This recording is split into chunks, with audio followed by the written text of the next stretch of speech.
President Al Gore and climate change policy expert Tina Johnson.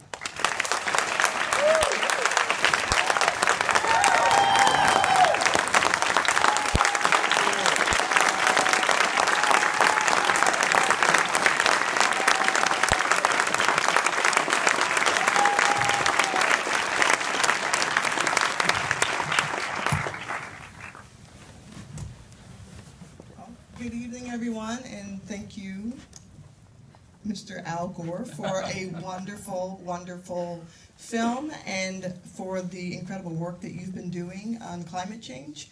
I know that I personally want to thank you for just the efforts that you've put forward to make sure that we have a planet and a home and a community that can actually be proud of what we do here as American citizens to move forward and to fight for the things that we really feel committed to, which is a planet that is safe and clean and good for everyone. So thank you for that. Thank you, Tina. Thank you very much. I appreciate it.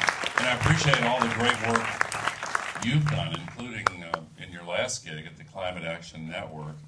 And if I may take the opportunity to do so, I thought I was going to be up here with the directors also, and I want to make sure that everybody knows that the people who really made this movie are Bonnie Cohen and John Schenck, and they're here somewhere in back, and I want you to give them a credit for this movie. And our two producers, Diane Wireman and Richard Burge, who are also here, I want to give them the credit also. Thank you. And I want to acknowledge with a lot of gratitude, all of you who've come, thank you. And the ones who are in the atrium, if they can see us and hear us, I hope and expect they can. Thank you for all the people who are gathered outside the theater and watching in the atrium. Great.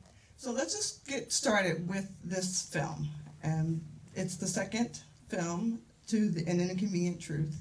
And you titled it Inconvenient Truth, the sequel, Truth to Power.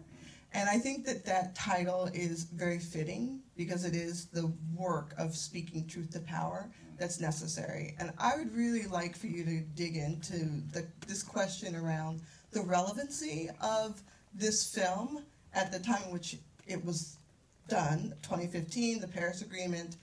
The world is watching, we do this amazing thing, and then fast forward.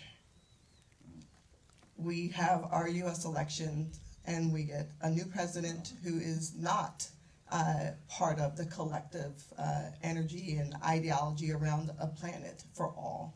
And what you think about that transition compared to where the film is and where we are right now. Yeah, well, you know, the role of truth as determined by the masses of the self-governing literate who have the opportunity to engage in free discourse and test what's more likely to be true than not. That's really the bedrock of democracy and self-government.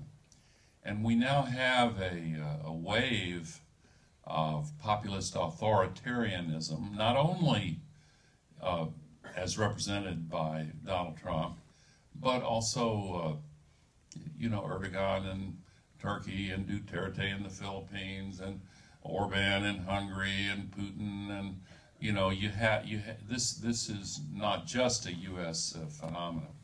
And I don't think we should take the time to go into the reasons why this has emerged, but hyperglobalization and intelligent automation and the capture of tax policy and regulatory policy by elites, all these factors and others have led to a 4-decade stagnation of middle-income wages. And of course people have become really upset even as income inequality has grown and much more income and wealth has gone up the ladder to the top tier.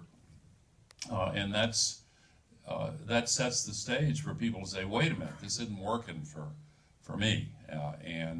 And so our country was vulnerable to what happened last year. And by the way, I don't want to give you the impression that I'm just automatically assuming that everybody in this audience agrees with me on all political questions. I get it. I know there are a lot of Republicans here, and I also assume that there are more than a few that actually have supported Trump.